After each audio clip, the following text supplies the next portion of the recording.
Okay, now I've got to install my mounting bracket. I've got my screws, my drywall screws. I like to use 1¼ inch coarse threaded sheetrock screws up there. I've just put it up on the big hole, and then I'll slide that. And see, I can only do it one way. I can't do it that way, so that tells me it's not that size of the box. I got to do it the other way. And that's where it was before.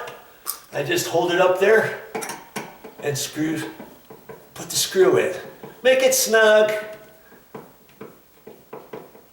You don't want to get it over tight, and I think that's maybe what the last person did. They tightened it and tightened it and tightened it, and it's just plastic, and it popped right through the back is what happened.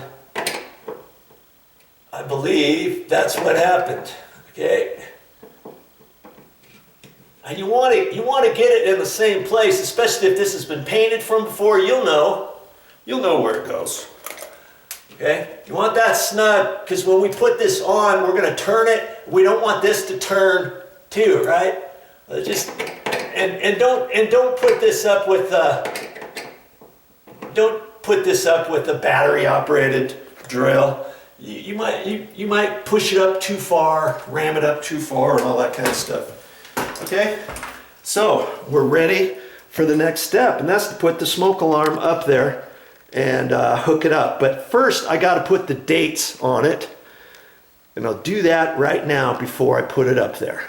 Today's date and 10 years from now.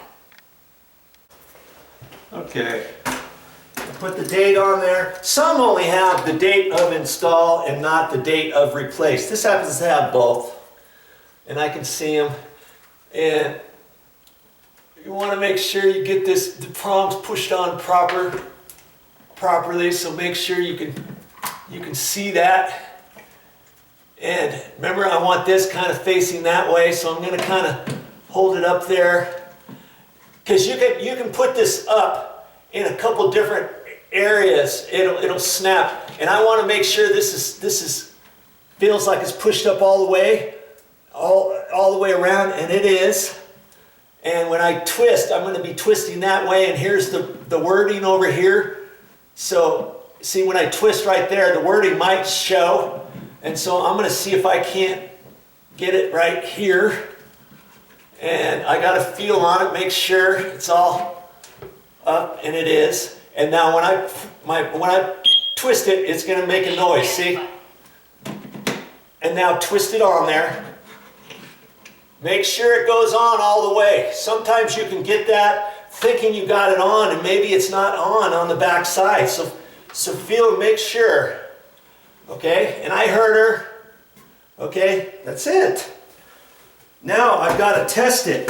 And before I test it, I've got to turn the power back on. Because even though it made a noise, all that did was activate the 10-year lithium battery that's inside that unit. Okay? And that's the kind you really want, rather than just a battery, a 9-volt battery. Some have a 9-volt battery. You got to look at the store. They have so many different kinds. It took me 15-20 minutes. Well, maybe 15 minutes looking at all the different kinds and the ones that were out of stock, and okay, which one do I want? And I finally found the one I was looking for. Okay? So now, before I do anything, I got to turn the breaker back on. Now that I got everything turned back on, I've got to set this, reset it. Okay, now listen to what it says. I can press this with a broom handle, reach up there. I've just got a painter's extension pole.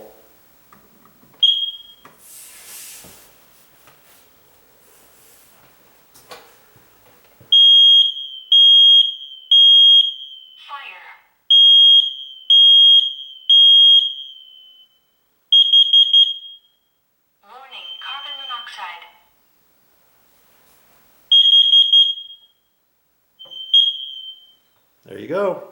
It's all set now, all ready to rock and roll.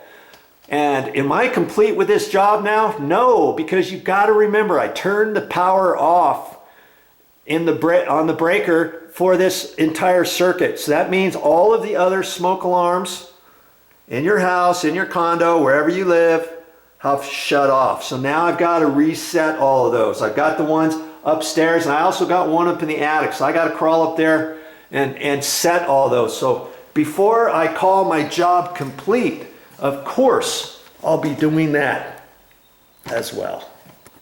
Well, that's all I got for this time. But I'll be back with more videos. And what am I going to talk about next time? Well, I think it's going to have something to do with these eyeball lights, the trim around them. And see, this one's got trim canister around it. This one's got the trim around it. But this particular one doesn't have the trim around it. And there's a reason why. And I'll talk to you about that next time.